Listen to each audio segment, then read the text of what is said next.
Good morning.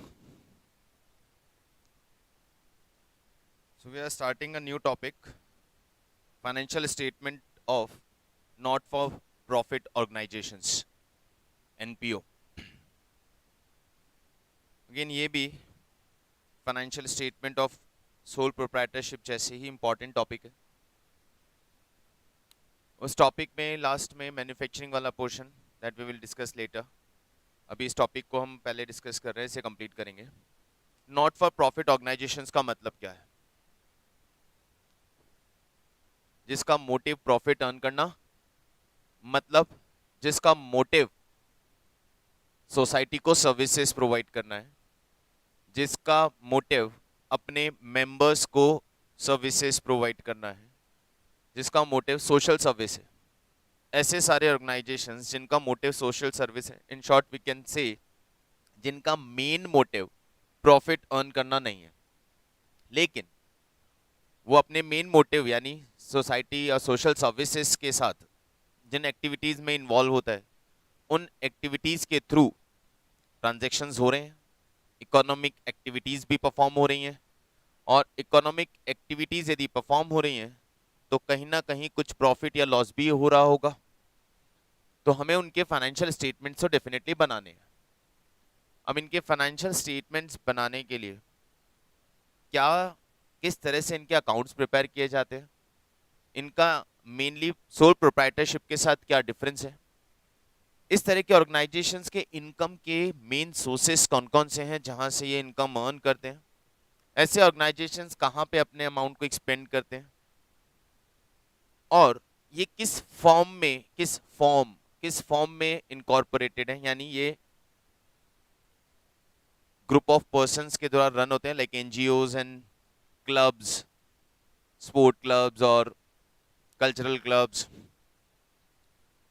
Plus ये companies की तरह भी काम करते हैं, यानी ये कंपनीज एक में रजिस्टर्ड हैं, इनकॉर्पोरेटेड हैं, तो वहां पे इनके फाइनेंशियल स्टेटमेंट कंपनीज स्केड्यूल के अकॉर्डिंग बनेंगे। लेकिन हम यहाँ पे नॉर्मली जो एनपीओज अपने फाइनेंशियल स्टेटमेंट्स प्रिपेयर करती है उनके बारे में बात करेंगे। एनपीओ में मेनली 3 स्टेटमेंट बनते हैं।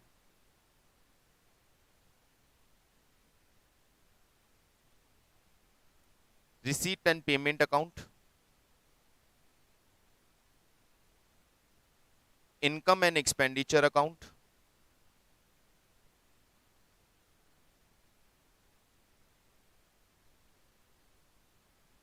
And balance sheet.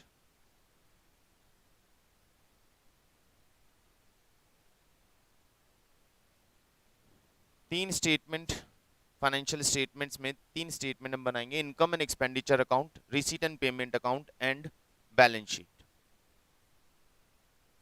इन तीनों के बारे में थोड़ा सा डिस्कशन कर लेते हैं यहाँ पे। Receipt and payment account nature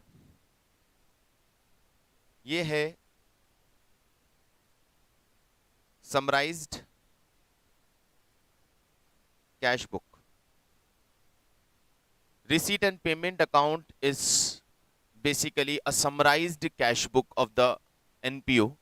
पूरे साल में जितने भी कैश ट्रांजैक्शंस हुए हैं, कैश रिसीट्स और cash payments, irrespective of the year from they Billings, यानी ये सारे कैश ट्रांजैक्शंस को हम यहाँ एक्यूमुलेट करके, कैश बुक में तो डे वाइज बनती है, डेट वाइज ट्रांजैक्शंस रिकॉर्ड होते हैं, लेकिन हमने इसको नाम दिया समराइज्ड कैश बुक। यहाँ पे हम पूरे साल के सारे कैश ट्रांजैक्शंस को कंसोलिडेटली डेबिट या क्रेडिट करते हैं। तो सॉर्ट ऑफ एग्जैक्टली आपकी कैश बुक है, कैश बुक की तरह ही प्रिपेयर होगा। सारी कैश रिसीट्स डेबिट होंगी और सारे कैश पेमेंट्स क्रेडिट होंगे।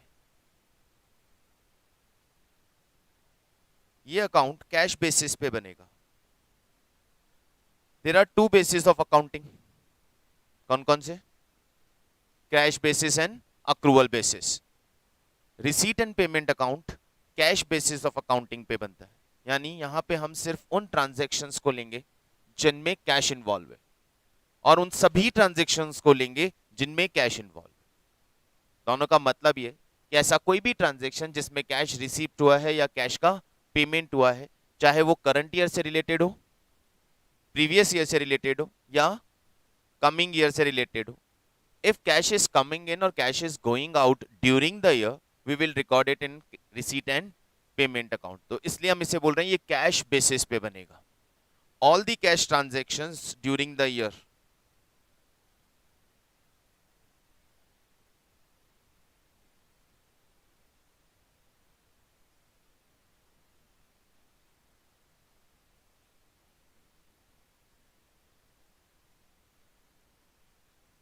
will be recorded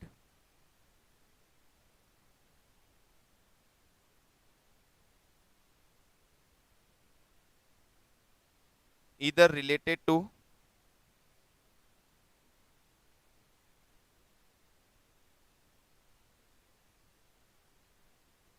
previous year, current year और next year. सारे कैश ट्रांजैक्शंस को हम यहाँ रिकॉर्ड करेंगे, चाहे वो ट्रांजैक्शन किसी भी ईयर से रिलेटेड हो, चाहे वो प्रीवियस ईयर से रिलेटेड हो, करंट ईयर से रिलेटेड हो या नेक्स्ट ईयर से related.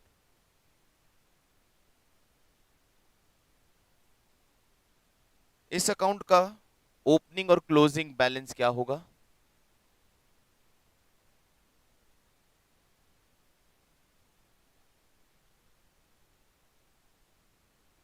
Opening balance of cash and bank,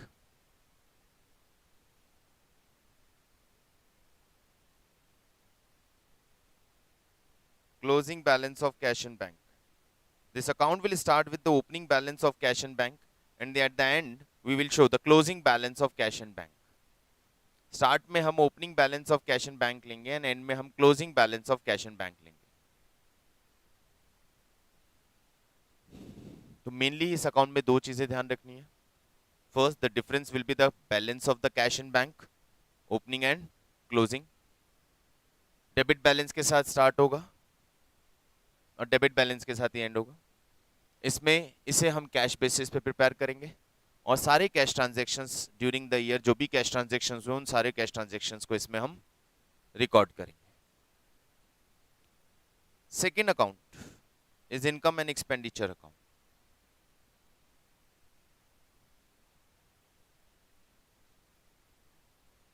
sort of P and L. ये एक तरह से हमारा पी एंड एल है. It is sort of P and L, profit और लॉस अकाउंट की तरह है.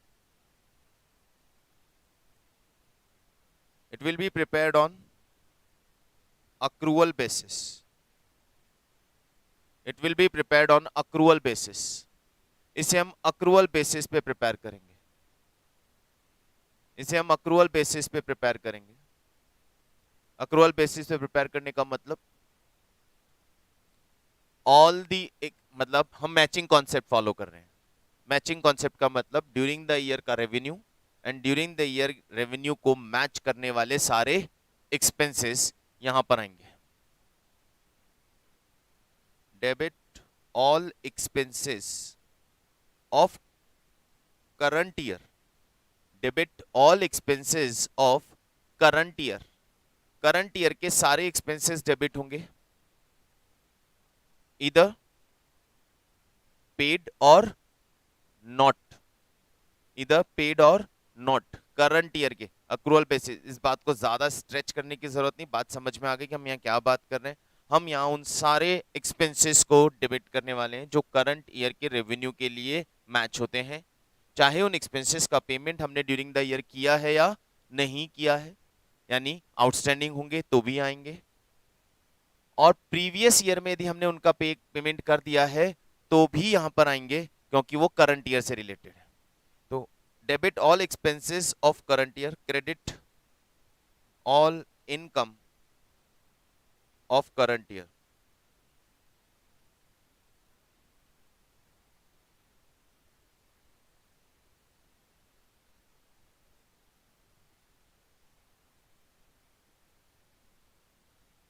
बैलेंस विल बी, इसका बैलेंस क्या होगा? Balance will be surplus or deficit. The balance of the account will be surplus or deficit.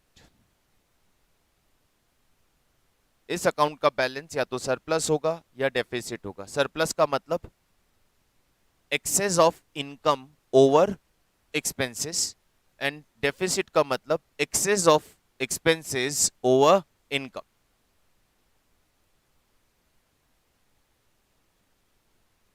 It will be transferred to capital fund. It will be transferred to capital fund.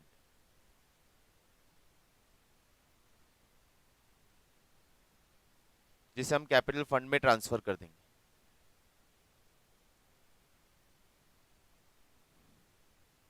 The third statement is balance sheet. और balance sheet के बारे में सबको पता है, यहां कोई नई चीज नहीं है. Same as balance sheet.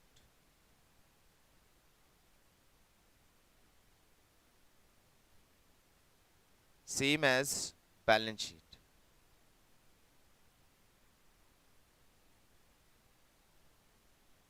Of proprietorship. जो प्रोप्राइटरशिप में बैलेंस शीट बनाया था ये भी एग्जैक्टली सेम बैलेंस शीट है. एग्जैक्टली उसी तरह का बैलेंस शीट है जो प्रोप्राइटरशिप में हमने बनाया. असेट्स एंड लाइबिलिटीज के साथ आएगा. यहां बस डिफरेंस ये है कि हाँ वहां हमारे पास कैपिटल होता था, यहां हमारे पास कैपिटल फंड होगा. इस बैलेंस शीट को हम स्टेटमेंट ऑफ अफेयर्स भी बोलते हैं. एनपीओज में इस बैलेंस शीट को हम स्टेटमेंट ऑफ अफेयर्स भी बोलते हैं. तो आपको दो बैलेंस शीट बनाना पड़ सकता है, एक स्टार्ट ऑफ द ईयर के लिए और एक एंड ऑफ द ईयर के लिए. स्टार्ट ऑफ द ईयर का बैलेंस शीट बनाने का हमारा पर्पस होता है ईयर स्टार्ट का कैपिटल फंड आइडेंटिफाई करना, जिससे हम ईयर एंड का बैलेंस शीट बना सकें. तो यहां पे ये बात हो गई इन स्टेटमेंट्स की that we require to prepare in case of NPO. इनमें से किसी के बारे में कुछ पूछना है तो आप बताइए, फिर आगे की बात शुरू करते हैं. बोलो बोलो.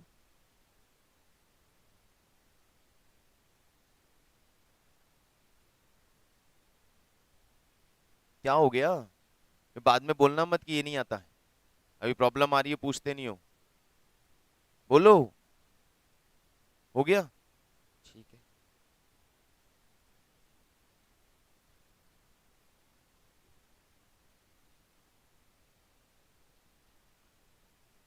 चलिए, तो ये तीन स्टेटमेंट मेनली हमें यहाँ ड्रॉ करने हैं.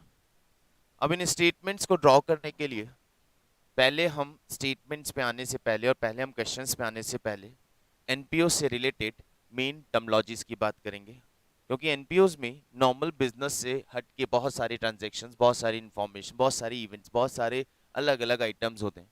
तो पहले हम सारे आइटम्स की बात करेंगे और उसके बाद फिर हम क्वेश्चंस की तरफ चलेंगे. सबसे पहले the main source of income.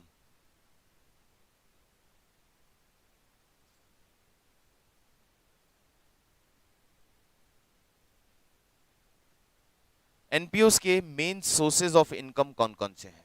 The main sources of income of NPO. Main source of income की बात करते हो, सबसे main source of income of NPO is donation. The first one is donation. NPO profit organization नहीं है, social service के लिए, society के वेलफेयर के लिए काम करते हैं. तो इनको मेन इनकम होती है डोनेशन की फॉर्म में. अब डोनेशन, ठीक है, इसमें क्या डिस्कस करना है? इसमें हमें बहुत कुछ डिस्कस करना है. डोनेशन अपने आप में बहुत इंपॉर्टेंट पॉइंट है. Donation, there are two type of donation.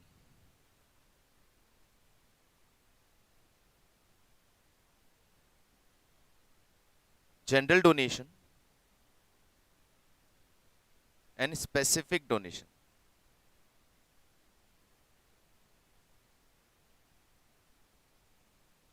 There are two type of donation. One is general donation, second is specific donation.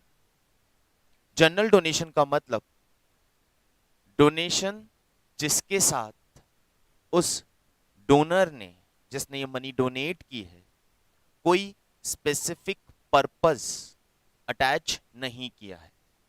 मतलब simply that donor gives the donation to the organization to use in any of the activity they are performing, तो उसे हम general donation बोलते हैं, यानी general purpose के लिए मिला है। स्पेसिफिक डोनेशन का मतलब donation given by the donor for a specific purpose. से कोई क्लब है और वहां पे कोई स्पोर्ट इवेंट करवाना है, तो उन्होंने एक किसी पार्टी ने डोनेशन दिया, डोनेशन फॉर टूर्नामेंट। या क्लब की एक बिल्डिंग बनानी थी, बिल्डिंग बनाने के लिए डोनेशन मिला, तो डोनेशन फॉर बिल्डिंग। बच्चों को स्कूल फीस देने के लिए डोनेशन दिया है, तो डोनेशन फॉर फी। यानी उस डोनेशन के साथ एग्जैक्टली एक स्पेसिफिक पर्पस अटैच कर दिया गया। यदि डोनेशन के साथ स्पेसिफिक पर्पस अटैच नहीं है, तो दैट डोनेशन यानी general donation is our revenue income. General donation is our revenue income credit to income and expenditure account.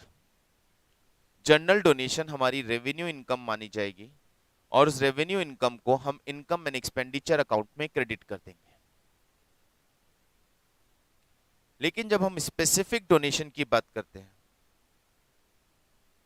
तो स्पेसिफिक डोनेशन इज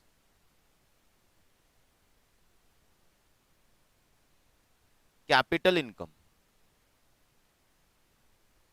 ये एक तरह से कैपिटल इनकम की तरह होगा।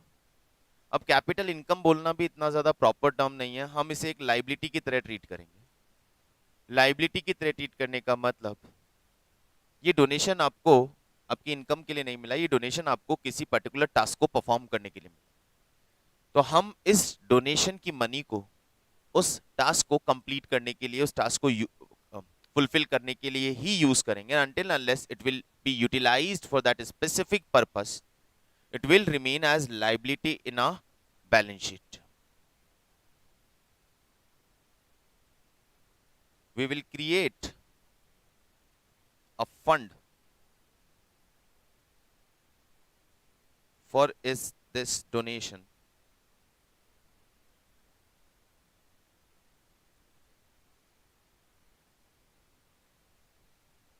will show this in balance sheet as our liability। Balance sheet में हम इसे लाइबिलिटी साइड पे शो करेंगे। हम इस डोनेशन का एक फंड क्रिएट कर देंगे और उस फंड को बैलेंस शीट की लाइबिलिटी साइड पे कैरी करेंगे। और जैसे ही हम इसे एक फंड में ट्रांसफर करते हैं, यहां से हमारी एक फंड बेस अकाउंटिंग शुरू हो जाती है। तो इसकी अकाउंटिंग कैसे होगी? जनरल पर्पस डोनेशन मिला, रेवेन्यू इनकम मान के इनकम एक्सपेंडिचर में ट्रांसफर किया, काम खत्म हो गया। लेकिन स्पेसिफिक पर्पस डोनेशन मिलता है तो उससे एक फंड क्रिएट कर दिया जाएगा और वो फंड बैलेंस शीट की लाइबिलिटी पे कैरी होगा। अब यहां पे इसकी अकाउंटिंग समझिएगा। ये जो पर्पस है, ये पर्पस दो तरह का हो सकता है। स्पेसिफिक पर्पस डोनेशन भी दो तरह का हो सकता है based on it's purpose. Purpose का मतलब किस काम के लिए मिला, किस काम के लिए मिल सकता है। तो दो तरह के पर्पस के लिए आपको ये मिल सकता है।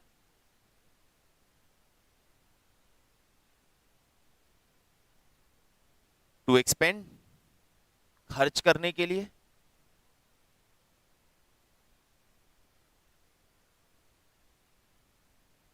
To develop an asset. या तो ये स्पेसिफिक पर्पस फंड खर्च करने के लिए मिल सकता है, या ये स्पेसिफिक पर्पस फंड आपको कोई असेट डेवलप करने के लिए मिल सकता है। से टूर्नामेंट फंड, कि सर टूर्नामेंट करवाइएगा बच्चों का, स्पोर्ट टूर्नामेंट, दैट मींस खर्च करना है, एक्सपेंड करना है। सर बिल्डिंग बनाना है, प्लेग्राउंड बनाना है, पवेलियन बनाना है, कोई ऑडिटोरियम बनाना है, तो यहां पे ये असेट क्रिएट करने के लिए मिला है। अब एक्सपेंड करने के लिए मिलता है एसेट क्रिएट करने के लिए मिलता है, फर्क क्या पड़ता है? फर्क इसकी अकाउंटिंग पे पड़ता है, इसकी अकाउंटिंग पे इसका फर्क पड़ता है। क्या फर्क पड़ता है समझिएगा अकाउंटिंग। पहले यहाँ पे आते हैं कि हमें ये एक्सपेंड करने के लिए मिला है। अब यहाँ पे आप एक चीज और समझें साथ में, हमें ये जब फंड मिलता है, क्या हम इस फंड के साथ करेंगे क्या? सर एक्सपेंड करने के लिए मिला है, हम एक्सपेंड कर देंगे। और जब एक्सपेंड करने के लिए फंड मिला है तो डेफिनेटली वो कैश हम अपने पास होल्ड करके रखते हैं, हम अपने बैंक अकाउंट में वो मनी रख देते हैं और उसमें से एक्सपेंड करते रहते हैं। एक्सपेंड करने के लिए यदि आपको फंड मिला है तो हम इस फंड के साथ क्या करेंगे, जैसे जैसे हम एक्सपेंडिचर करते जाते हैं, बैंक में से मनी बैंक में से मनी ट्रांसफर हो जाएगी, यूज हो जाएगी, और जैसे वो मनी यूज होती है, जैसे वो हम एक्सपेंडिचर करते हैं, उतने अमाउंट का एक्सपेंसेस हम फंड में से भी माइनस कर देते हैं। तो यहां पे क्या आएगा, opening balance of fund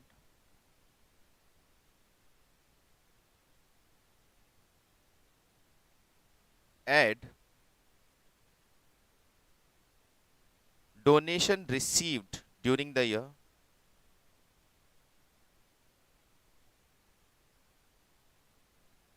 add income from fund investment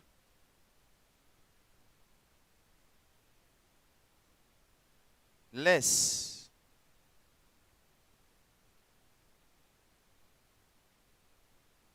expenditure for the purpose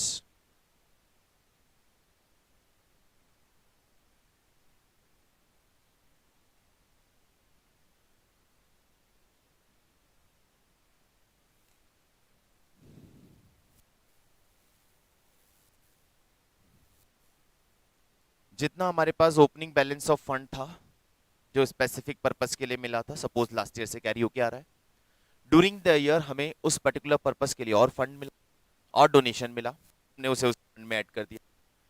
हमने वो फंड मनी सेफ्टी पर्पस से अपने पास न रख के उसे कहीं इन्वेस्ट किया हुआ है, कहीं हमने बैंक में रखा है, कहीं हमने एफडी में डाल दिया है, या हमने गवर्नमेंट बॉन्ड्स में इन्वेस्ट करके रखा है कि जब काम में आएगा, जब खर्च करेंगे तब वहां से ले लेंगे।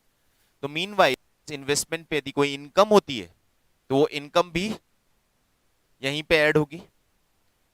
ड्यूरिंग द ईयर उस पर्टिकुलर के लिए जो भी मनी आप एक्सपेंड करते हो वो इस फंड में से माइनस हो जाएगी।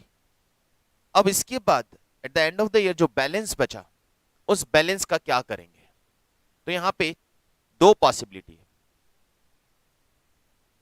पर्पस ओवर हो गया है या पेंडिंग है, फंड खत्म हो गया है या बचा हुआ है।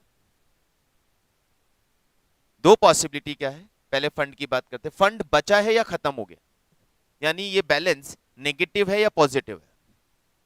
यदि ये बैलेंस पॉजिटिव है तो, और यदि नेगेटिव है तो क्या करेंगे? सपोज ये बैलेंस पॉजिटिव है, यदि ये बैलेंस पॉजिटिव है इसका मतलब the balance of fund is there, fund में बैलेंस बचा हुआ है। इस बचे हुए फंड बैलेंस का करोगे क्या? इस पॉजिटिव बैलेंस के साथ भी दो पॉसिबिलिटीज है।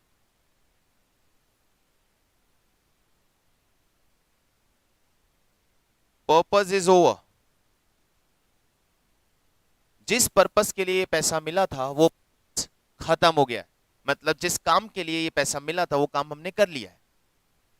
तो इस पॉजिटिव बैलेंस को credit to income and expenditure account, इस पॉजिटिव बचे हुए बैलेंस को इनकम एक्सपेंडिचर अकाउंट में क्रेडिट कर दीजिए, क्योंकि the purpose for which the fund was created, the purpose for which this donation was received is over. So इस बचे हुए फंड को हम अपनी इनकम मान के जनरल डोनेशन की तरह इनकम में ट्रांसफर कर दें। लेकिन क्वाइट पॉसिबल कि पर्पस पेंडिंग है,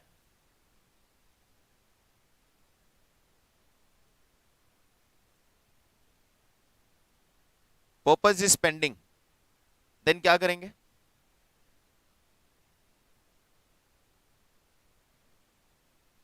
carry at balance sheet liability side, हम इसे बैलेंस शीट की लाइबिलिटी साइड पे कैरी करेंगे, क्योंकि अभी भी पर्पस पेंडिंग है।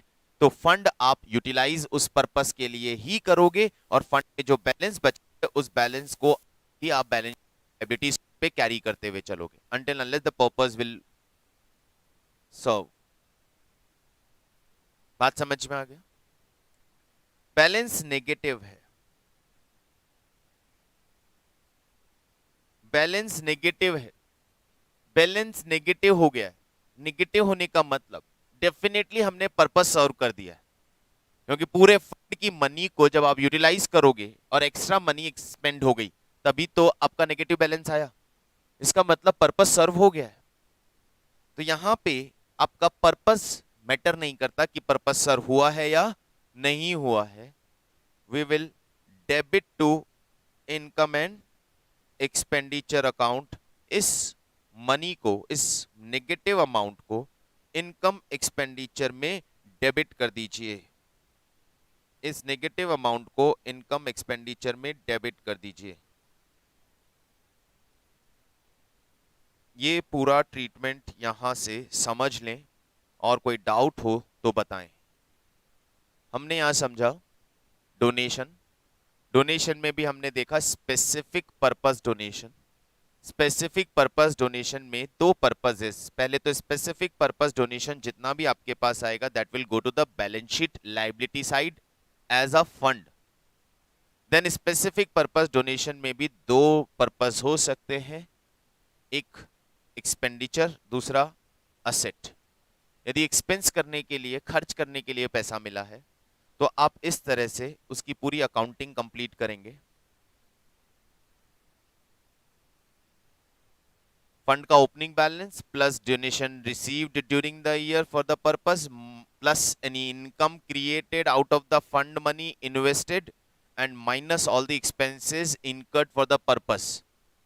बैलेंस यदि नेगेटिव आता है तो यानी हमने एक्स्ट्रा खर्च कर दिया है, वो हमारे लिए एक्स्ट्रा एक्सपेंसेस हो गए, वो एक्सपेंसेस को हम इनकम एक्सपेंडिचर में डेबिट कर देंगे।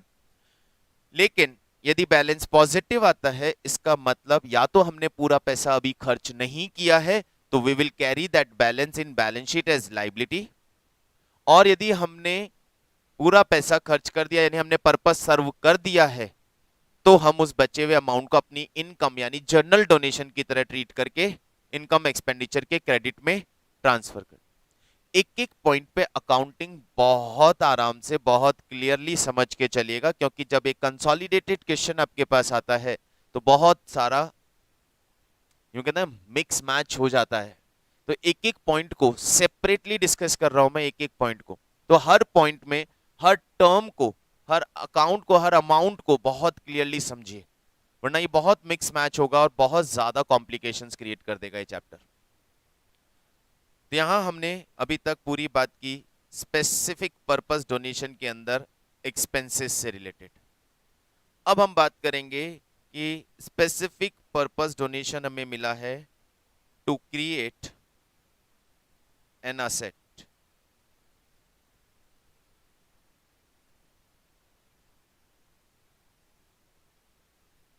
स्पेसिफिक पर्पस डोनेशन मिला है हमें असेट बनाने के लिए, असेट क्रिएट करने के लिए। से हमें कोई बिल्डिंग बनाने के लिए डोनेशन मिला है। अब हम बिल्डिंग तो एक दिन में बन नहीं जाएगी, क्योंकि जहां एक्सपेंसेस के लिए मिलता है वो तो 2 दिन, 4 दिन, 5 दिन, 10 दिन या 15 दिन में खत्म हो जाता है। लेकिन जब एक असेट क्रिएशन के लिए हमें फंड मिलता है तो डेफिनेटली वो कई महीनों तक, कई सालों तक भी चल सकता है। सपोज हमें एक बिल्डिंग क्रिएट करने के लिए फंड मिला और हमने वो फंड बैलेंस शीट की लायबिलिटी साइड पे रख दिया, और उस फंड की जितनी भी मनी हमें मिली थी, उस डोनेशन का जितना भी अमाउंट हमें मिला था, हमने वो पूरा अमाउंट डेफिनेटली इन्वेस्ट कर दिया होगा। तो आपको फंड भी मिलेगा और उस फंड का अमाउंट इन्वेस्टेड है ये भी मिलेगा। अब फंड अमाउंट इन्वेस्टेड है तो आपके पास दो इंफॉर्मेशन है, से building fund and building fund investment, वो असेट साइड पे होगा और बिल्डिंग फंड आपकी लायबिलिटी साइड पे होगा। उस केस में अकाउंटिंग कैसे होगी? तो अकाउंटिंग समझिएगा उस केस में कैसे हो। सबसे पहले सपोज आपके पास बिल्डिंग फंड है, मैं एग्जांपल से नाम से ले रहा हूं, और असेट साइड पे आपके पास बिल्डिंग फंड इन्वेस्टमेंट है। लायबिलिटी साइड पे आपके पास बिल्डिंग फंड है और असेट साइड पे आपके पास बिल्डिंग फंड इन्वेस्टमेंट है।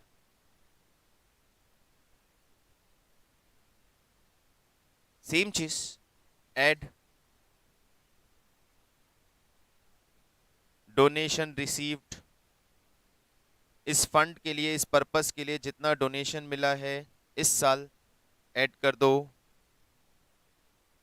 ऐड इनकम ऑन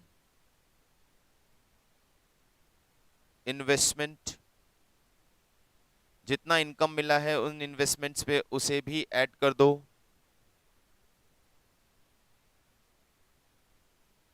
माइनस, बोलो, minus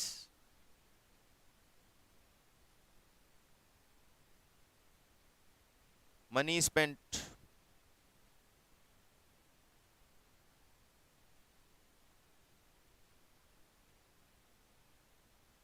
for construction of building. Building construct करने के लिए जितनी मनी स्पेंड की है वो माइनस कर देते हैं।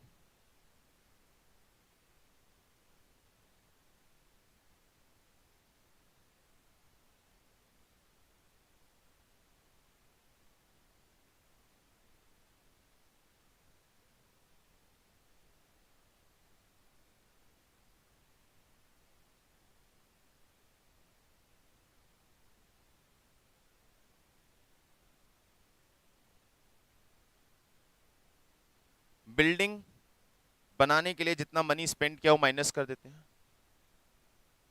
अब ये बिल्डिंग बनाने के लिए मनी स्पेंड किया कहां से होगा यार?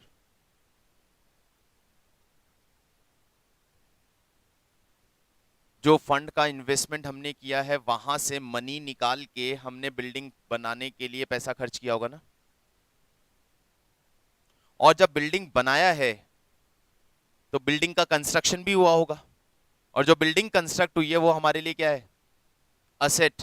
तो जैसे जैसे आप बिल्डिंग बनाने के लिए मनी खर्च करते जाओगे वैसे वैसे एक असेट आपके पास क्रिएट होती जाएगी। कैश आपका कम होता जाएगा, इन्वेस्टमेंट आपका अमाउंट कम होता जाएगा, क्योंकि यहां से मनी निकलेगी, लेकिन वो मनी निकल के कहां जाएगी? बिल्डिंग में। खर्च नहीं हो रही है, बिल्डिंग में जा रही है। जब हम पहले वाले फंड की बात कर रहे थे तो मनी क्या हो रही थी? खर्च हो रही थी, एक्सपेंड हो रही थी, लेकिन यहां पे असेट क्रिएट हो रही है। तो असेट क्रिएट होने के केस में यहां पे डेफिनेटली बैलेंस शीट की असेट साइड पे एक असेट आएगी, तो यहां पे आपको एक और एडिशनल ट्रीटमेंट देना पड़ेगा। ये तो हो ही गया। ये बैलेंस का क्या करेंगे? इस बैलेंस का क्या करेंगे? बैलेंस शीट में कैरी करेंगे, क्योंकि अभी तक काम खत्म नहीं हुआ है ये मान के। और जो बिल्डिंग कंस्ट्रक्ट हुई है वो बिल्डिंग आप असेट साइड पे शो करोगे। तो यहां पे ये जो अमाउंट जो भी हमने एक्सपेंड किया है इसके साथ दो चीजें और होने वाली है। एड इन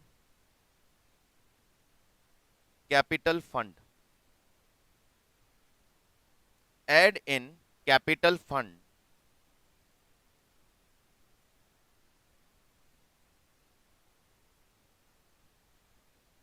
और बिल्डिंग अंडर कंस्ट्रक्शन, यदि बनी नहीं है तो कहां पे? बैलेंस शीट की असेट साइड पे। जितना भी अमाउंट हमने खर्च किया उसको हम as it is building under construction में भी ऐड कर देंगे और उसे हम बैलेंस शीट के अंदर कैपिटल फंड में भी ऐड कर देंगे। जितना अमाउंट हमने खर्च किया वो इस फंड में से तो माइनस होगा, और वो अमाउंट दो जगह और जाएगा, एक बैलेंस शीट की असेट साइड पे बिल्डिंग अंडर कंस्ट्रक्शन या बिल्डिंग में, और सेम अमाउंट कैपिटल फंड में भी ऐड हो जाएगा।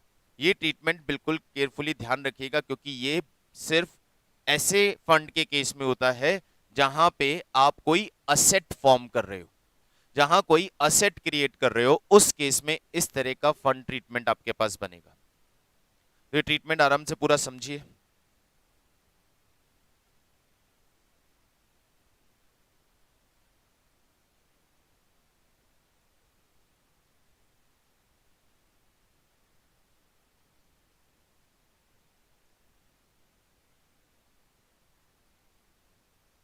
इसमें कुछ पूछना है तो बताइए।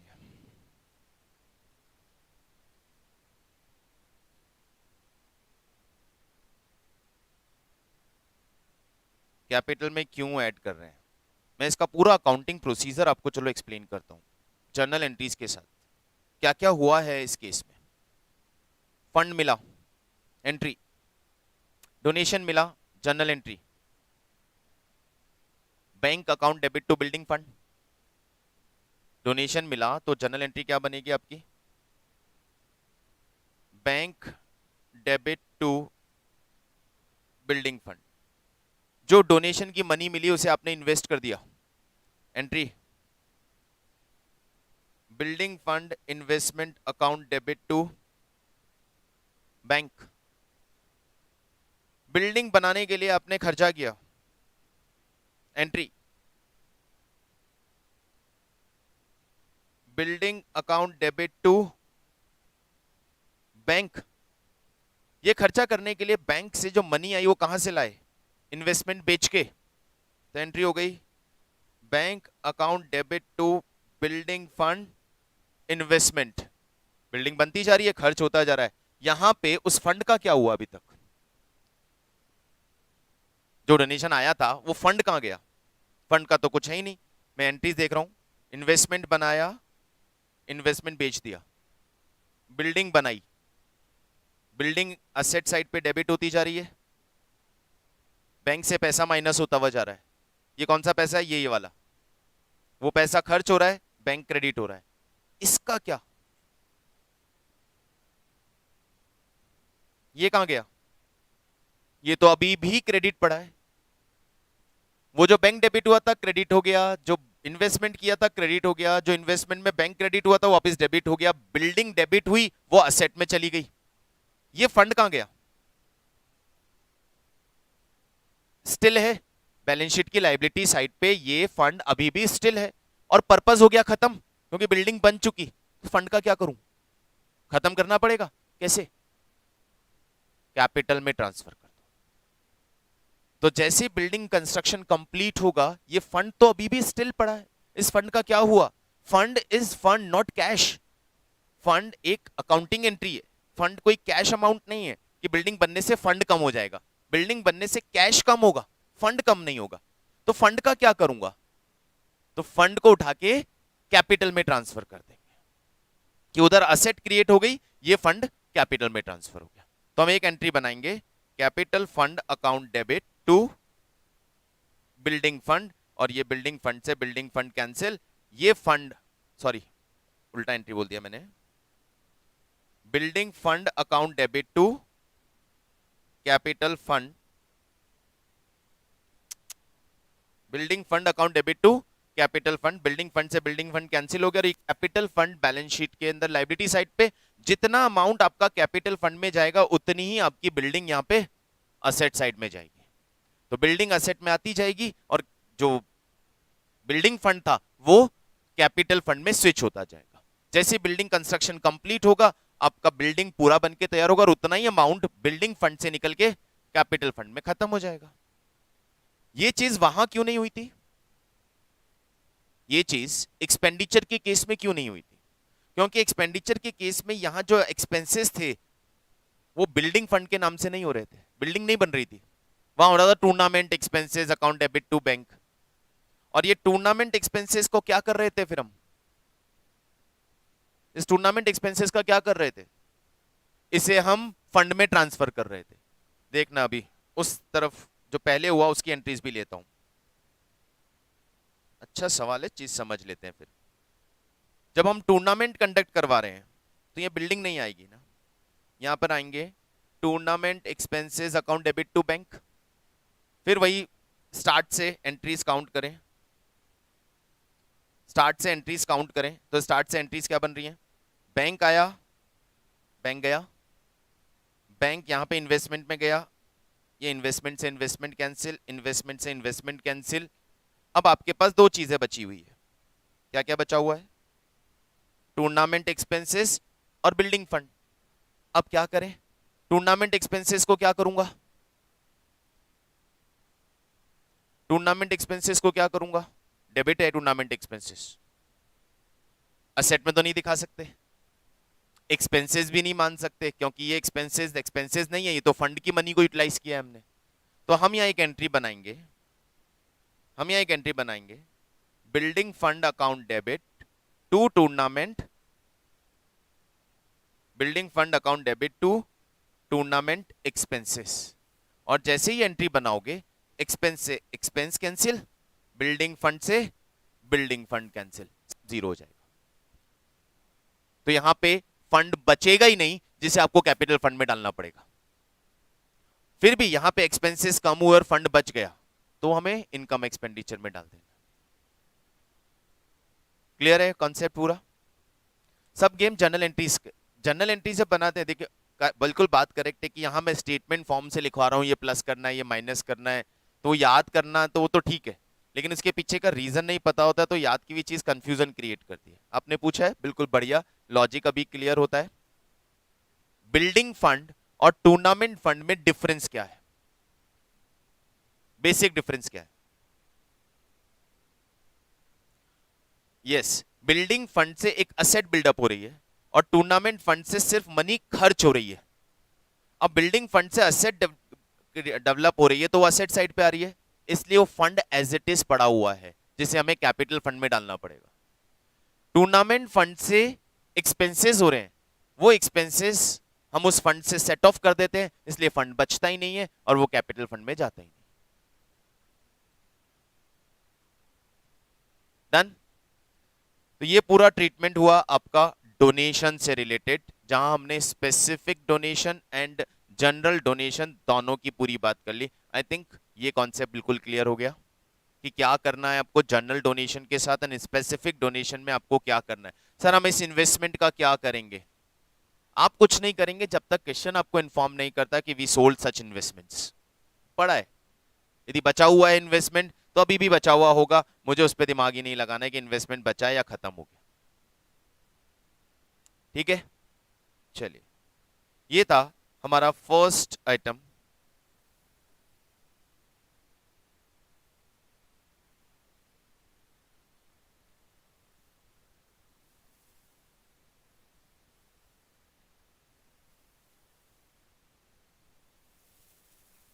Next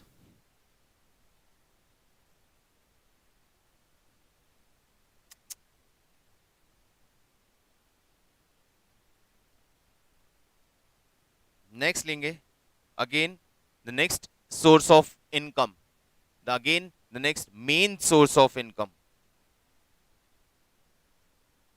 subscription.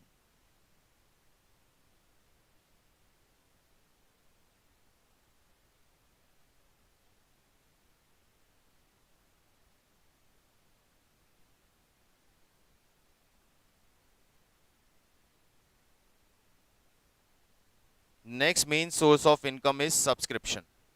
अगेन बहुत इंपॉर्टेंट पॉइंट है।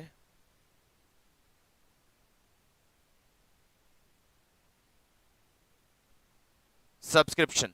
What is subscription? It is source of sort of membership fee or donation sort of given by the member of the organization. हमारे एनपीओ या नॉट फॉर प्रॉफिट ऑर्गेनाइजेशन के जितने भी members होते हैं, normally ये आता है क्लब्स के केसेस में, जहाँ क्लब होता है जो मेंबर्स के वेलफेयर के लिए बनाया जाता है। जो भी उस क्लब का मेंबर बनना चाहता है वो मेंबरशिप फी देता है और वो मेंबरशिप फी एनुअल बेसिस पे पे की जाती है, उसे हम सब्सक्रिप्शन बोलते हैं।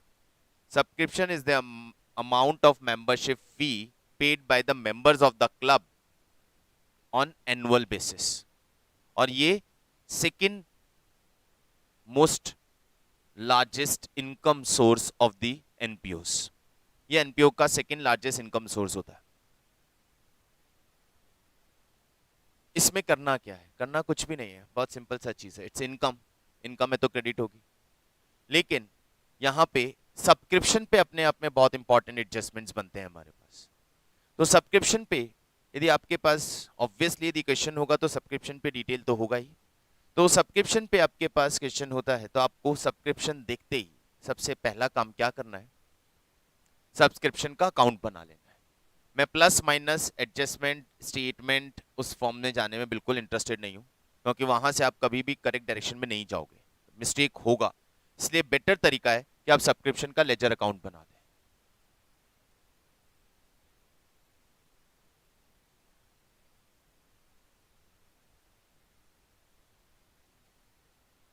अगेन सबसे इंपॉर्टेंट है ये एडजस्टमेंट, बहुत इंपॉर्टेंट है, केयरफुली समझिएगा। सब्सक्रिप्शन का एक लेजर अकाउंट बनाएंगे।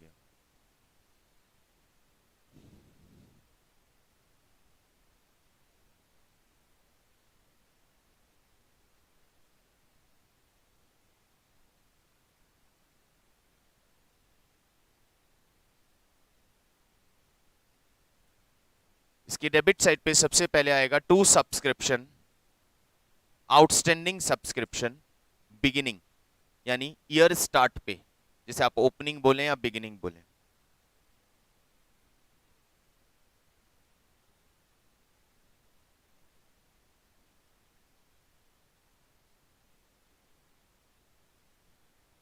क्रेडिट साइड पे हमारे पास आएगा by advance subscription, beginning of the year. इन दोनों टर्म का मतलब बताएंगे। आउटस्टैंडिंग सब्सक्रिप्शन बिगिनिंग मतलब it is the amount of subscription not paid by the members in previous year. ये वो सब्सक्रिप्शन अमाउंट है जो प्रीवियस ईयर में मेंबर्स ने पे नहीं किया, उनका आउटस्टैंडिंग था, और ये हमारे लिए असेट्स है।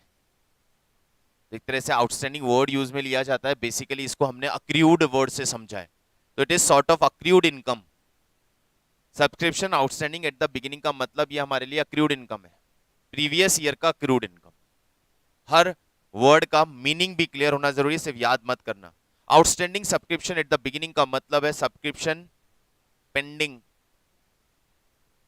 Bye the members in previous year. और advance subscription at the beginning का मतलब it is the amount of subscription paid by the member in previous year for the current और coming years, not for current year only, for coming years.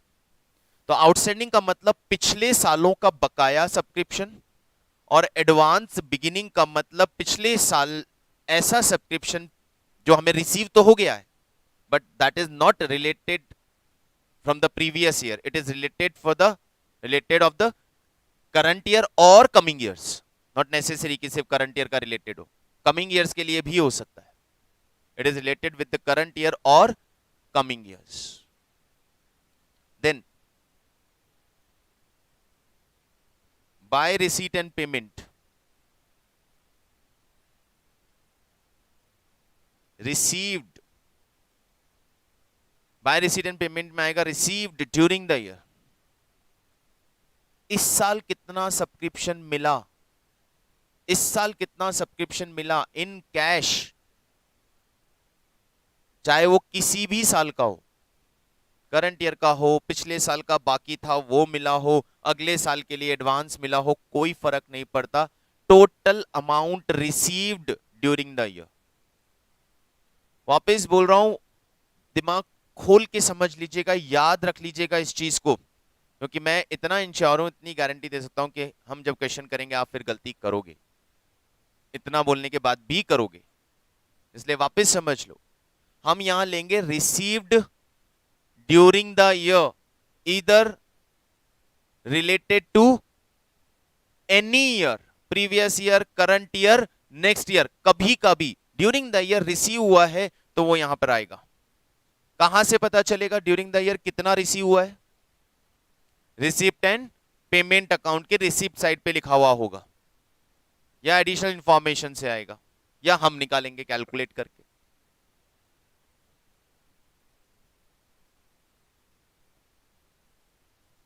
To income and expenditure,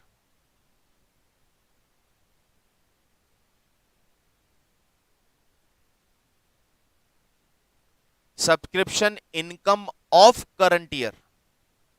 It is the subscription income of current year.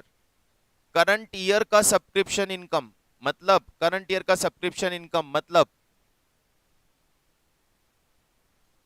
जितना amount of subscription इस साल का बनता है, इस साल का जितना इनकम होना चाहिए, हुआ है, मिला है, नहीं मिला है, पहले ही मिल गया या अभी मिलना बाकी है, मुझे कोई फर्क नहीं पड़ता। हमें सिर्फ यहां चाहिए income related to current year. Current year का सब्सक्रिप्शन कितना होता है?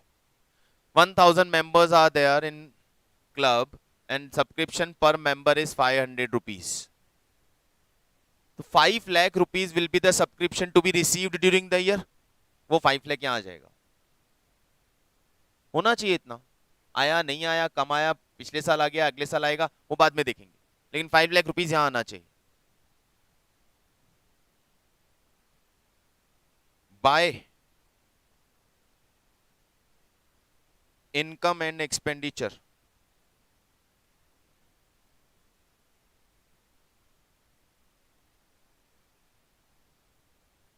Return of during the year,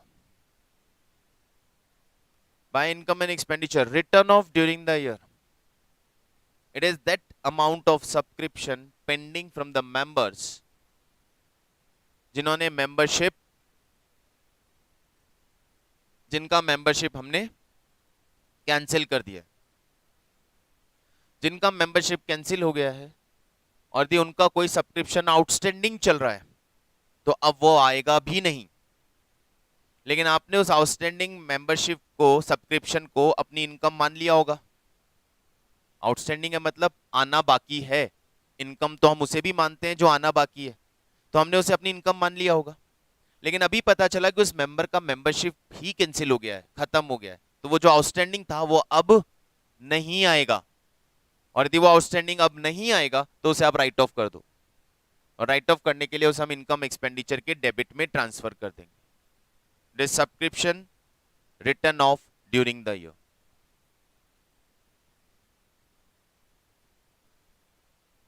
By outstanding subscription,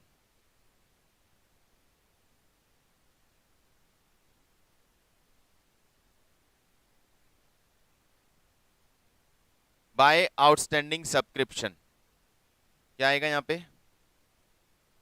Outstanding at the end of the year.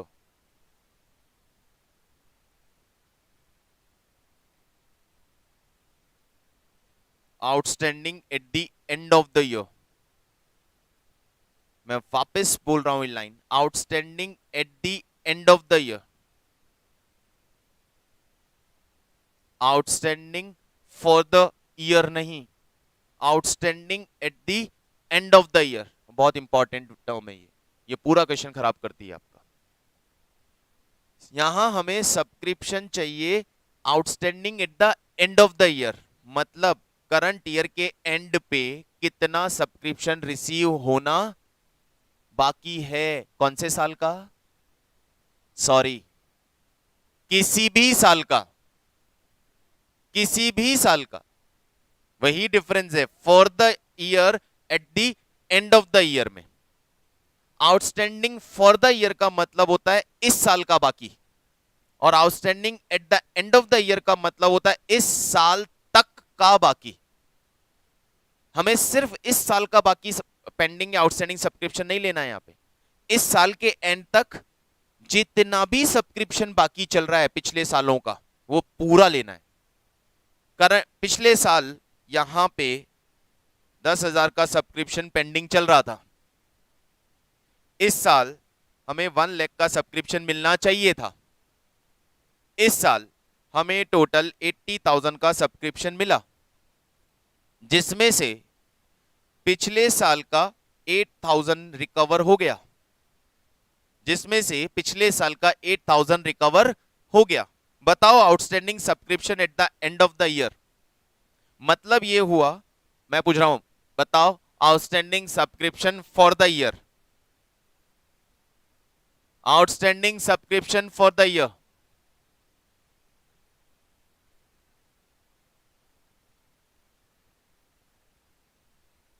Outstanding subscription for the year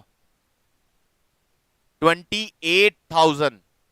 it's outstanding subscription for the current year 28,000। ये जो आपको 80,000 मिला है ना, इसमें से 8,000 तो पुराना था, तो इस साल का कितना मिला 72, तो इस साल का बाकी कितना रहा 28।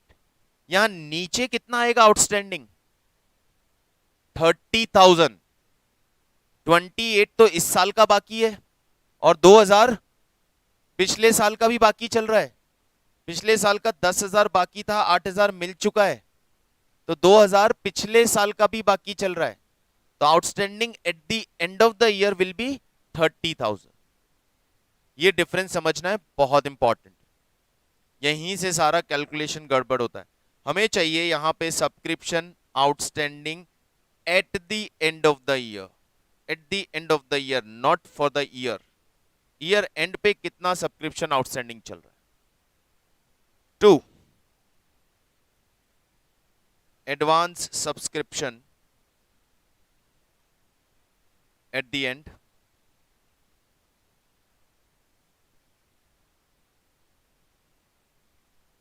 ये बन गया हमारा सब्सक्रिप्शन अकाउंट।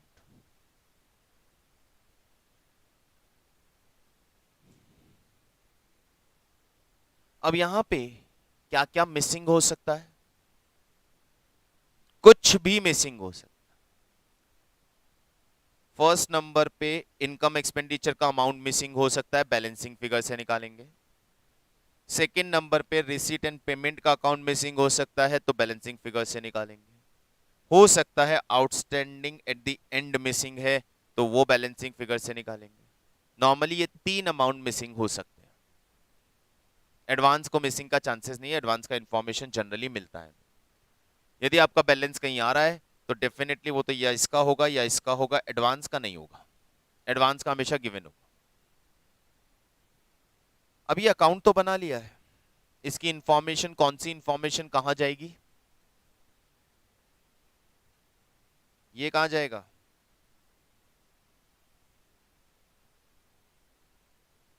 बोलो। ओपनिंग बैलेंस शीट के, ओपनिंग बैलेंस शीट की असेट्स में।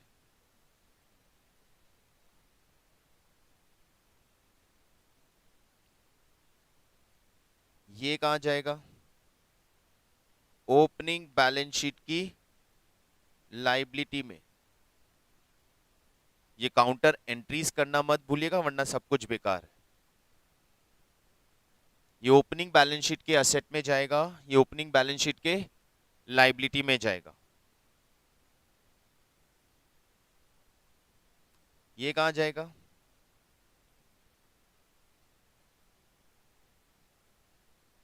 ये इनकम साइड पे, और ये रिसीट एंड पेमेंट की रिसिप्ट साइड पे।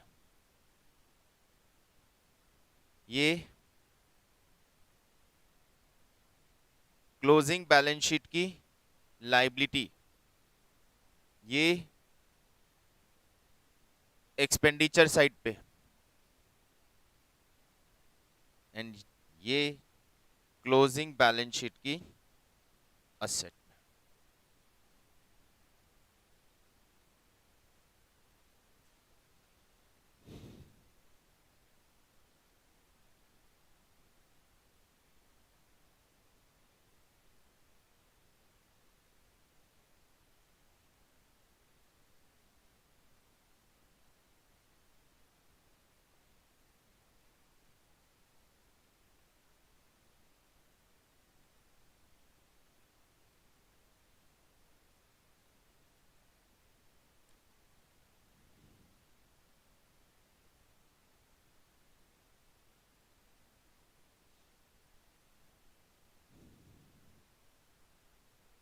Fine,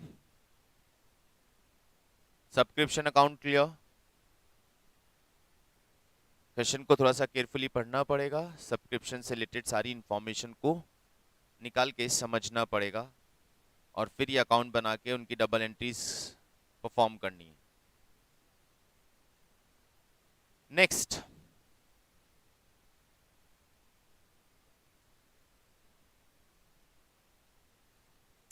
source of income, entrance fee.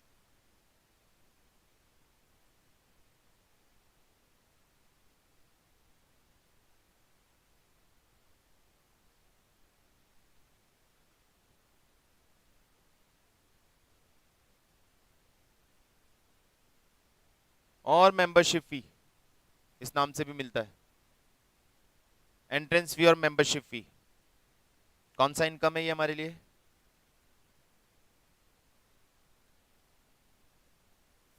To be added to capital fund, it is capital income.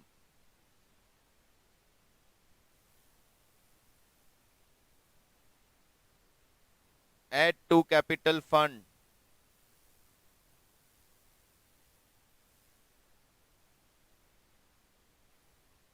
और treat according to question। Entrance fee revenue income भी हो सकती है, कैपिटल इनकम भी हो सकती है। हमें क्या मानना है? हमें इसे इन absence of information capital income मान के कैपिटल फंड में ऐड कर देना है। सर हमने तो उल्टा पढ़ा था कि इसे रेवेन्यू इनकम मानना है और क्वेश्चन बोले तो इसे कैपिटलाइज करना है, लेकिन हमारे स्टडी मटेरियल ने बहुत प्यार से समझाया है और जो वो बोलता है वो फाइनल होता है। हमारे स्टडी मटेरियल बोला in absence of information entrance fee को आपको कैपिटल फंड में ऐड करना है, तो हमें कैपिटल फंड में ही ऐड करना है। खुद ने नहीं किया क्वेश्चन के अंदर, इनके क्वेश्चंस देखेंगे तो खुद ने भी नहीं किया है, रेवेन्यू इनकम माना है।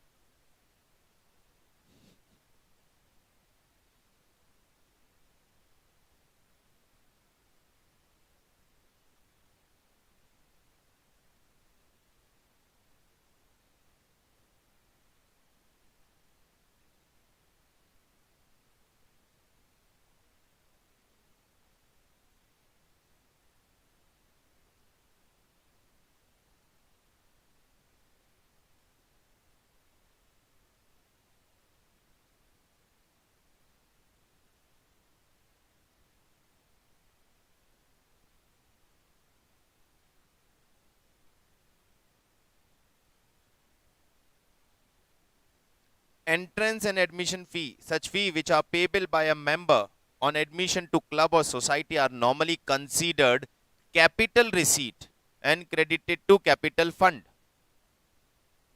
Entrance fee को capital receipt, this is because these do not give rise to any special obligation towards the member who is entitled to the same privilege as other who have paid only their annual subscription. Nevertheless, where the amount is small, mean to cover expenses concerning admission, or the rule of the society provided that such fee could be treated as income of the society, these amount may be included in the income and expenditure account. These amount may be included in income and expenditure account. The treatment depend upon the requirement of the question, and if the question is silent, then always take it to be capital receipt।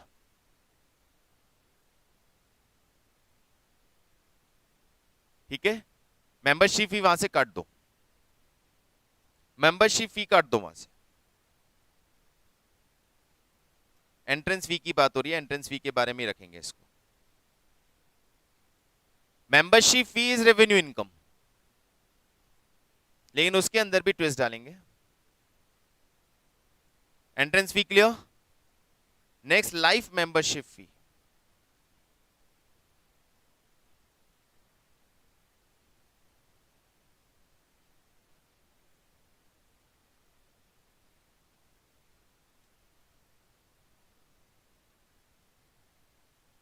क्या बताओ बताओ, मेरा ही लिखवाया हुआ है वो। क्या?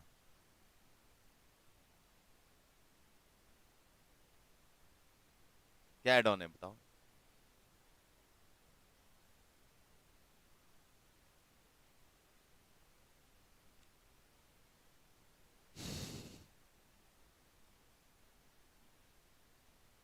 मैंने तो लिखवाया होगा क्योंकि मैं हमेशा लिखवाता हूँ, आपने उस वक्त लिखा नहीं होगा। हाँ वही चीज तो वही है एक्चुअली। ऐसा हो ही नहीं सकता, मैंने 12th में ही पढ़ा था तो भी हर जगह चार्ट बना के लिखवाता ही हूँ। चलो कोई नहीं कोई नहीं।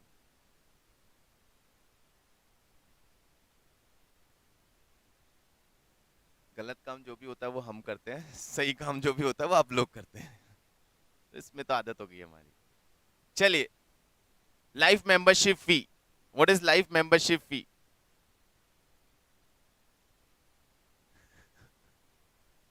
तुम भी बोलो कुछ। What is life membership fee? Life membership फी में मेंबर आके बोलता है कि सर लो, पूरा पैसा लाइफ के लिए एक साथ, हर साल फीस मांगने का जरूरत नहीं है, अपने पास टाइम नहीं है, तो लमसम बोलो पूरे साल का कितना चाहिए, ये पूरे साल का एक साथ देता हूं। तो ये रिसीट कौन सी रिसीट है? पहला तरीका तो ये है, अज्यूम इट इज, अज्यूम नहीं, confirm it is capital receipt, और इसे कैपिटल फंड में ऐड कर देंगे। कैपिटल रिसीट मान के कैपिटल फंड में ऐड कर देंगे। एक तरीका तो ये होता है कि इसे कैपिटल रिसीट मान के कैपिटल फंड में ऐड कर दें।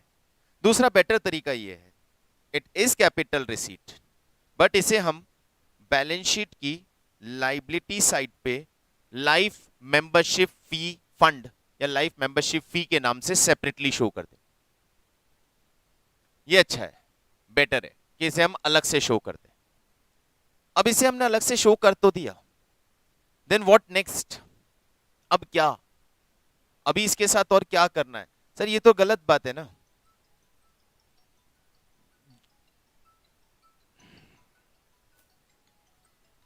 एक मिनट गाइस होल्ड कीजिएगा।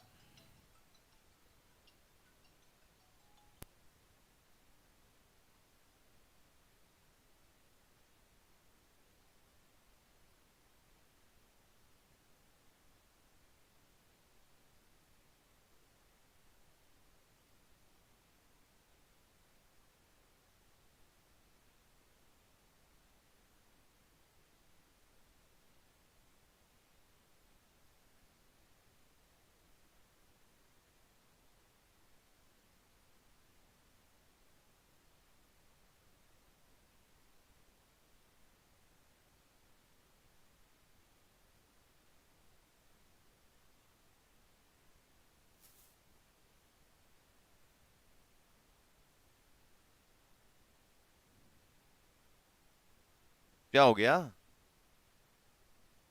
चैप्टर 20 नंबर का क्वेश्चन आएगा इस बार।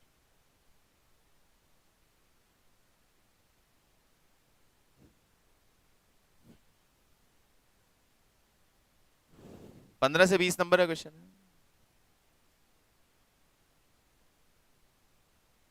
और चॉइस में छोड़ने का भी स्कोप नहीं होगा आपके पास, sorry.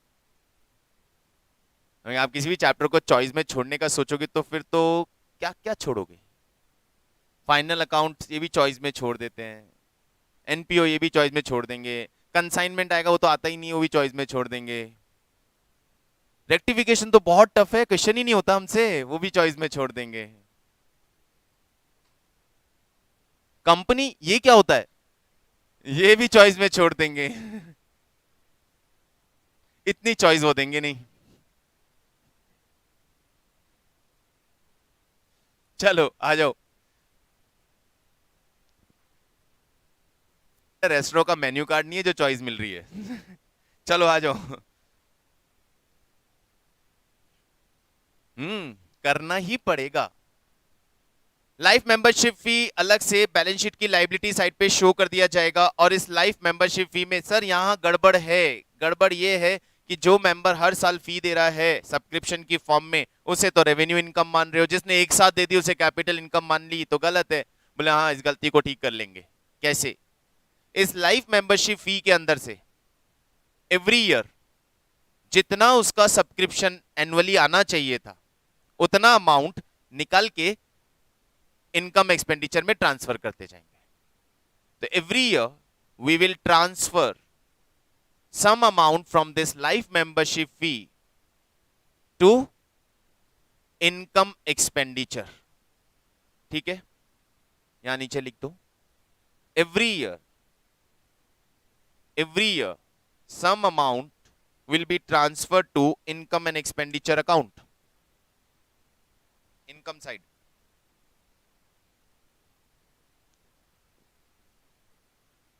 every year we will transfer some amount from this to income expenditure account। But सवाल वही है, क्या? दूसरा सवाल, कितना?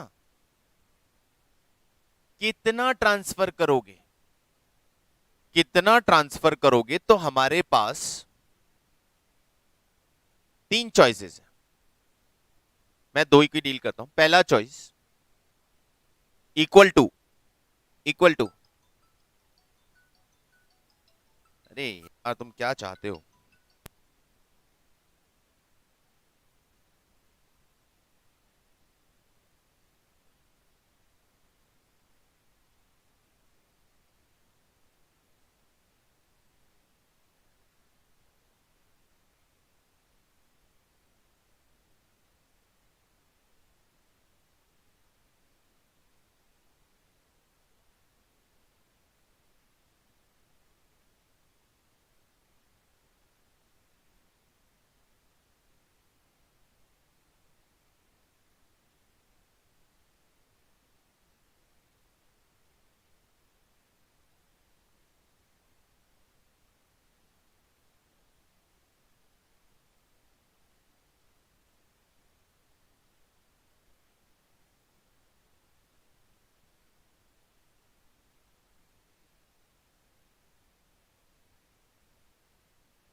भक्तजनों, लाइबिलिटी साइड पे बैलेंस शीट में अभी क्वेश्चन ये है कि कितना अमाउंट हम एवरी ईयर इनकम एक्सपेंडिचर में इनकम के रूप में ट्रांसफर करेंगे। तो पहला पहला equal to the subscription of other member, equal to the annual subscription of other member.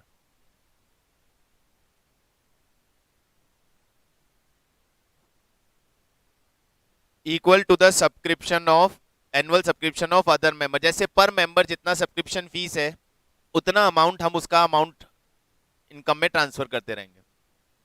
दूसरा सेकंड पॉइंट,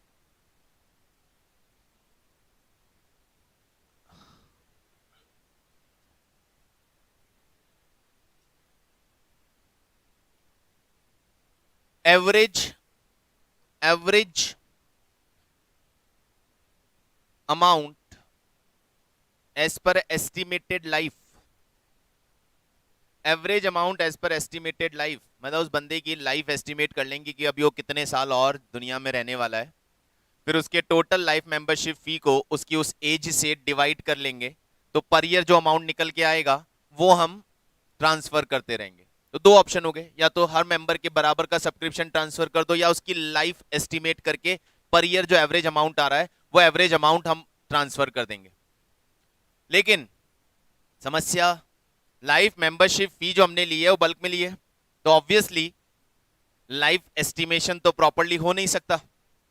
तो यदि वो ज्यादा जिंदा रह गया और या जल्दी निकल लिया तो उस केस में क्या होगा। अब वो ज्यादा टाइम तक जिंदा रह गया, हमने उसकी लाइफ एस्टिमेट की थी कि यार अभी 40 साल की एज में उसने मेंबरशिप ली है, 30 साल और जिएगा, और कितना, 30 साल के बेसिस पे हमने हर साल उसका सब्सक्रिप्शन निकाला और 30 साल के बेसिस पे every year that part transfer to income expenditure. 30 साल बाद वो सब उसका लाइफ मेंबरशिप फी कितना हो गया, 0।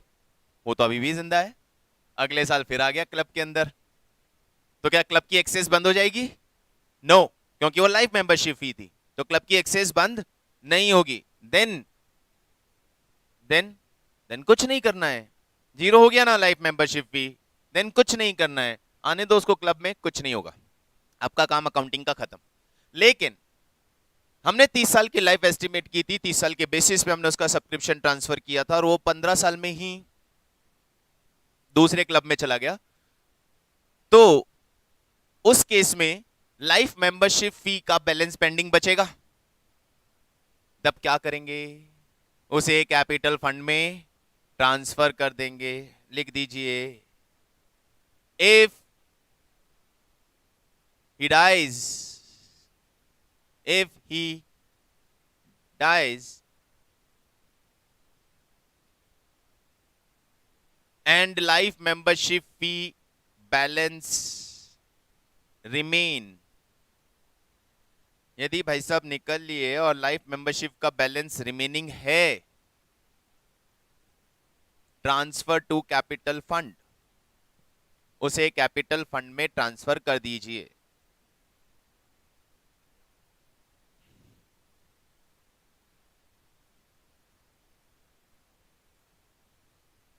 चार इनकम सोर्स हो गए। Number 5,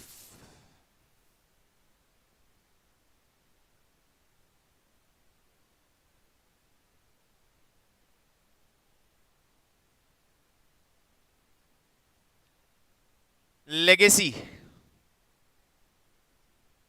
Next income is legacy. What is legacy? नाम सुना है legacy? It's our legacy.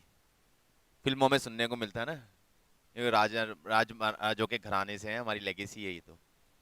तो ऐसा कोई जो, लेगेसी क्या है, इट इज डोने, बाप दादाओं की जमीन जायदाद, और उसके आगे कोई बचा नहीं, तो उसने अपनी सारी प्रॉपर्टी उठा के क्लब को डोनेट कर दिया। Donation under will, it is known as donation under will, कि सर मेरे पीछे मेरे पैसे को, मेरी प्रॉपर्टी को संभालने वाला, खाने वाला, यूज करने वाला कोई नहीं है जो इस लायक नहीं है, तो हमें चाहता हूं कि मेरी सारी प्रॉपर्टी मेरे जाने के बाद गरीब बच्चों के लिए यूज की जाए और उससे उसकी हाँ नहीं, एक्चुअली मेरी भी स्टोरी अटैच है इसलिए मुझे पता है। मेरे दादाजी के दादाजी वो लेगेसी लेगेसी डोनेट करके चले गए थे। एक सोसाइटी थी, हिंदू अनक्षेत्र करके एक संस्था थी। उन्होंने हमारा पूरा प्रॉपर्टी, बिल्डिंग था 3 मंजिला मकान, वो अंडर विल लिख के चले गए थे कि मेरे मरने के बाद मेरा मकान इस ट्रस्ट को डोनेट कर दिया जाए। And we were living in that house, मतलब मैं तो नहीं था उस वक्त, मेरे दादाजी, मेरे फादर बहुत छोटे थे। वो उस मकान में रहते थे, पूरी फैमिली वहां रहती थी, और वो निकल लिए और डोनेट करके निकल लिए विल में।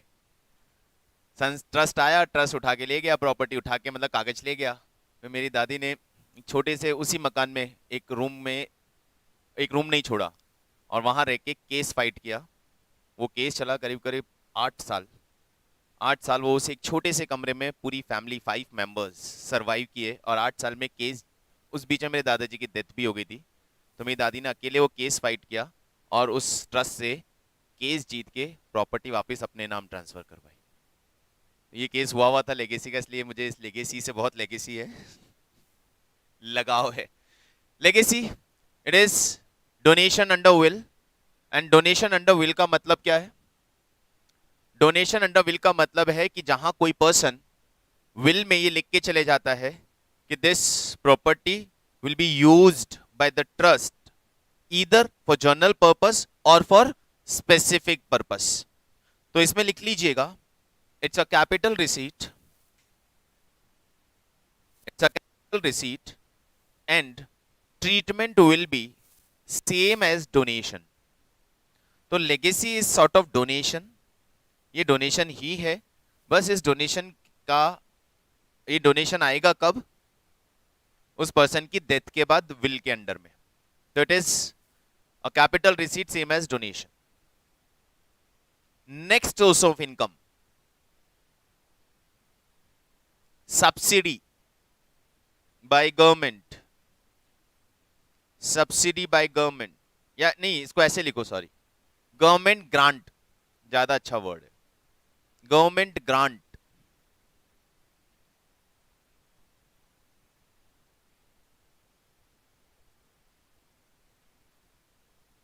Government grant. कहां घबरा रहे हो यार? तो क्या हुआ? क्लास तो शेड्यूल था ना, अभी तो वो वापिस देखो।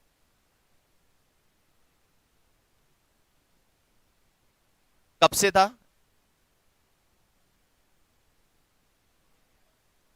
और कब स्टार्ट किया? 11:15। आधा घंटा लेट स्टार्ट किया तो आधा घंटा लेट तक एक्सटेंड करूंगा।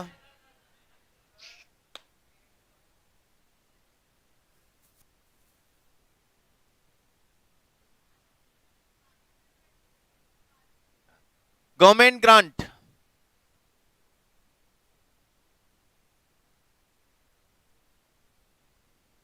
Government grant, it is of revenue nature. मतलब गवर्नमेंट सोसाइटी के पर्पस के लिए सोसाइटी को कुछ सॉर्ट ऑफ डोनेशन देती है। तो ये डोनेशन गिवन बाय गवर्नमेंट हो गया। गवर्नमेंट ग्रांट का मतलब sort of donation given by government for the purpose. तो ये government grant is of revenue nature. Revenue nature का है तो कहां जाएगा? इनकम एंड एक्सपेंडिचर अकाउंट में।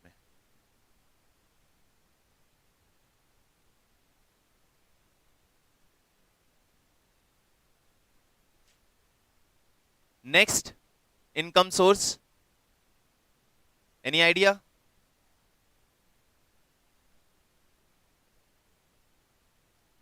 Income source, endowment fund. बेटा फंड तो स्पेसिफिक पर्पस फंड हो गया ना। अब अदर इनकम में हमारे पास रेंट रिसीव्ड हो सकता है, सेल ऑफ ओल्ड न्यूज़पेपर्स हो सकता है, और और और सेल ऑफ फिक्स्ड एसेट्स हो सकता है जिसपे प्रॉफिट हो जाए, एक्सपेंसेस है। और हमारे पास हो सकता है कि हम कोई कमर्शियल एक्टिविटी भी साथ में परफॉर्म कर रहे हो जिससे हमें कोई रेवेन्यू हो जाए। हो सकता है सोसाइटी या क्लब कोई रेस्टोरेंट रन कर रहा है अपने मेंबर्स के लिए, वहां से कोई इनकम जनरेट हो जाए। क्लब कोई बार रन कर रहा है तो बार के अंदर से कोई इनकम जनरेट हो जाए। तो हम ये कह सकते हैं इनकम फ्रॉम बिजनेस या income from economic activity, any economic activity.